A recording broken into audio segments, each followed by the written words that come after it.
सोमवार से सोमवार तक का सावन आया है, ये 72 वर्ष के बाद आया, आपको कल कथा में कहा था। इसके पीछे के भाग में यदि पीला चंदन लगाकर, अग्र भाग में लाल चंदन लगाकर आप जिस समय पर पूजन करेंगे और धतूरा चढ़ाने का समय आए, उस समय पर जब आप समर्पित करेंगे तो ये भाव से समर्पित करें कि हमारे घर में जो क्लेश है वो समाप्त करें भोलेनाथ, और श्री शिवाय नमस्तुभ्यम बोलकर वो धतूरा भगवान देवादिदेव महादेव को समर्पित करिए। उसका फल फिर हमें बताना कि उसका फायदा मिला कि नहीं मिला। और मेरा निवेदन सभी मेरी जीजियों से, मेरे जीजाओं से, मेरी बेटियों से, बेटाओं से, मेरी माताओं से, श्रावण के महीने के जितने सोमवार रहें, प्रत्येक सोमवार को शंकर जी का अगर मंदिर जा सको तो ठीक है, ना जा सको तो शिखर का दर्शन, और वो भी ना कर सको तो अपने घर में जो शिवलिंग है उस पर 3 बार, 3 छोटा सा लोटा ले लो, बड़ा लोटा ले लो, कैसा भी 3 बार शिव जी का नाम लेकर 3 बार जल को अवश्य चढ़ाओ। जितने सोमवार पड़े श्रावण के महीने में आप 3 बार, भले 1 लोटा जल है उसी को रोक रोक कर 3 बार चढ़ाओ, और 3 बार चढ़ाओ। जैसे शिव मंदिर में 3 ताली का नियम है, सावन महीने में 3 लोटा अर्थात 2 लोटा जल पर रुककर 3 बार अगर जल चढ़ाया जाता है तो ब्रह्मा, विष्णु और महेश उस जल को स्वीकार कर कर तेरे घर का भंडार भर दे। श्रावण में अगर शिव के मंदिर नहीं जा सकते तो अपने घर में जो शिवलिंग है उस पर जल चढ़ाओ।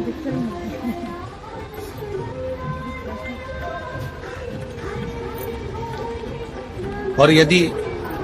आप अपने शंकर के घर में शिवलिंग पर भी जल नहीं चढ़ा पा रहे हो तो किसी बेलपत्री का वृक्ष हो, उस वृक्ष के नीचे भी जल चढ़ाओ। और कभी मौका मिल जाए, कभी भगवान शंकर की बड़ी करुणा हो जाए, भगवान शंकर की बड़ी उदारता हो जाए, भगवान शंकर की बड़ी कृपा हो जाए, बड़ी कृपा हो जाए, भगवान शंकर जिस दिन तुम्हारे ऊपर बड़ी कृपा कर दे, किसी सोमवार को 3 नियम बना लो। महीने में 2 लोटा जल महादेव जी को चढ़ाने के लिए जाओ, तब 3 चीजें अपने अंदर धारण करना। पहले नंबर का तो 2 लोटा जल जब घर से लेकर जाओ तो जरूरी नहीं कि दोनों हाथों में लेकर आओ, 1 लोटे के ऊपर दूसरा लोटा रखकर दूसरा हाथ से अगर कोई काम हो, पल्लू लेना हो या कोई कार्य हो तो कर सकते। 3 कार्य में से एक कार्य बाबा को 2 लोटा जल, दूसरा कार्य बेलपत्री के वृक्ष के नीचे बैठकर भगवान शिव की मंत्र जाप करना, और तीसरा कार्य सावन के महीने में प्रयास करना कि एक वृक्ष बेलपत्री का जरूर लगाना जो वृक्ष बढ़ सके और आने वाली पीढ़ी के लिए आपको कथा में कहा था कि श्रावण के महीने में मेरे देव आदिदेव महादेव की दुगनी भक्ति, मतलब 1 लोटा जल नहीं, कितना 2 लोटा जल शिव को समर्पित करके जा रहे हैं सब। 2 लोटा जल बाबा को समर्पित कर। मेरे भोले तेरा सहारा है, मेरी नैया का तू किनारा। की कथा में गंगा और पार्वती की मूल तत्व,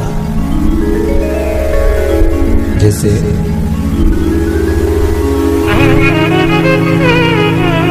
श्रावण का महीना आता है तो गंगा मैया और पार्वती मैया ये दोनों सृष्टि के भार जब भगवान शंकर पर आ जाता है 4 महीने तक,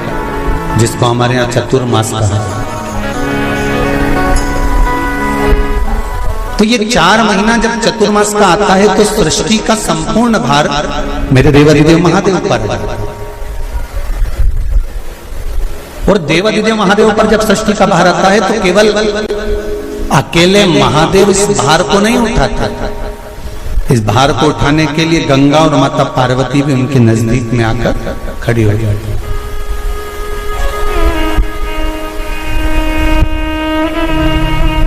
देखिए बड़ा सुंदर संवाद, ध्यान रखिएगा जरा श्रावण शिव महापुराण की कथा। श्रावण के महीने में किसी भी एक सोमवार को अगर व्यापार नहीं चल रहा है, नौकरी नहीं मिल रही है, तो कोई तकलीफ आ रही है, तो कोई कष्ट आ रहा है, कोई रोग बढ़ रहा है, डॉक्टर से ऐसा लग रहा है कि ये बड़ी बीमारी बताने वाला है, शरीर में कोई गांठ पड़ गई है और वो जांच के लिए गई है, तो बिल्कुल श्रावण के महीने में किसी भी एक सोमवार को गंगा जल लेकर जाइए शिव मंदिर में, शंकर जी के मंदिर में थोड़ा सा गंगा जल नंदी को समर्पित कर कर, थोड़ा अशोक सुंदरी को समर्पित कर कर, थोड़ा गणेश और कार्तिकेय को समर्पित कर कर, थोड़ा सा गंगा जल जया विषहरा शामरी बारी दौतली और देव को समर्पित कर कर, थोड़ा सा गंगा जल शिवलिंग को समर्पित कर दो। उस गंगा जल को वापिस झेल कर लेकर आओ, 3 दिन तक लगातार उस गंगा जल को पीना प्रारंभ करो। उसके बाद जांच के लिए आप कहीं पर भी जाइए, बाबा कृपा जरूर करेगा, ये निश्चित था। सावन में बस इतना ही कर। सोमवार का आपको स्मरण मालूम होगा, सावन के कई बार 4 सोमवार पड़ जाते हैं, कई बार 5 सोमवार पड़ जाते हैं। 5 सोमवार का आप लोगों ने तो सुन रखा होगा ना, 5 सोमवार की महिमा क्या है। सावन के महीने के 5 सोमवार की महिमा क्या होती है, तो कहा अगर 5 सोमवार सावन के महीने में पड़ जाते हैं तो शिव पंचायत का पूरा पुण्य एक शंकर पर जल चढ़ाने से पूरा फल प्राप्त हो जाता है। शिव पंचायत श्रावण का पहला सोमवार होता है शिव तत्व का, श्रावण का दूसरा सोमवार होता है देवी तत्व का, मां दुर्गा, मां भवानी।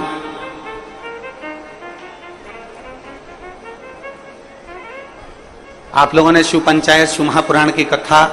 पहले बाची आप लोगों ने सुनी होगी, उसमें शिव पंचायत का वर्णन करा था। 5 देव,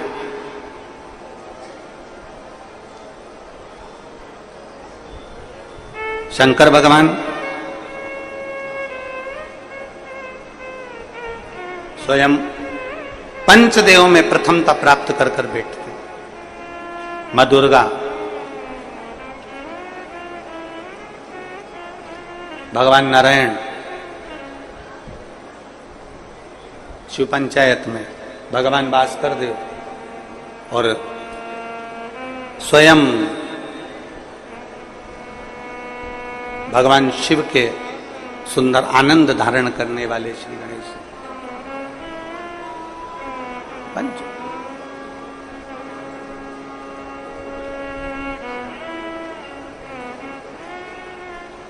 अब प्रथम में शिव, दुर्गा, नारायण, भास्कर देव, गणेश जी, ये सब भगवान शिव की पंचायत के अंतर्गत विराजमान होते हैं और ये 5 सोमवार का फल हमें प्रदान करते हैं। 5 सोमवार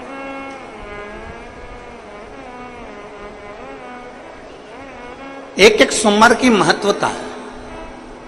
एक सोमवार का क्रम है। कई माताएं उस क्रम को धारण भी करती हैं, ऐसा नहीं कि कई माताएं नहीं करती हैं, सबका अपना अपना नियम होता है। कोई शिव मंदिर में जाता है तो एक अक्षत, एक चावल का दाना शिव जी को समर्पित करता है, कोई मंदिर जाता है तो एक पुष्प शिव जी को समर्पित करता है, कोई मंदिर जाता है तो एक बेलपत्र शिव जी को समर्पित करता है, कोई मंदिर जाता है तो जल समर्पित करता है, सबका अपना अपना भाव है। सावन के महीने में जिस व्यक्ति पर कर्जा बहुत ज्यादा मात्रा में हो जाता है और कर्जा चूकता नहीं है, आप बहुत प्रयास कर लिए, कभी मौका लगे कर्जा मुक्ति के लिए, अगर कोई श्रेष्ठ वृक्ष माना गया है तो वो बट का वृक्ष माना गया महाराज। इसलिए प्रशासनिक कार्य के लिए, मानसिक टेंशन में, परेशानियों में बटकेश्वर महादेव का स्मरण किया जाता है।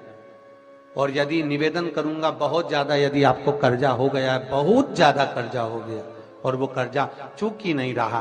तो थोड़े दिन बड़ के पेड़ के नीचे आप बटकेश्वर महादेव के लिए 1 लोटा पानी, उसमें थोड़ा सा पिसा हुआ चावल पीस के गला लेना चावल को और पीस लेना, पीस के उस पानी में मिला लेना और मिलाकर उसमें थोड़ी सी हल्दी पिसी हुई डालकर बटकेश्वर महादेव के नाम से बड़ के पेड़ के नीचे अपनी कामना कर कर जो कर्जा हुआ है उस कर्जे का भान देते हुए, स्मरण देते हुए छोड़ दीजिए। महाराज 2 या 3 सोमवार एक ही जगह पर करना। भंडारी भोले भंडारी, भंडारी भोले भंडारी, भंडारी भोले भंडारी, भोले भंडारी। अरे तेरी जटा बड़ी प्यारी ओ भोले भंडारी, तेरी जटा बड़ी प्यारी ओ भोले भंडारी। बाबा तेरी जटा बड़ी प्यारी ओ भोले भंडारी, तेरी जटा बड़ी प्यारी ओ भोले भंडारी। बड़े आनंद में दोनों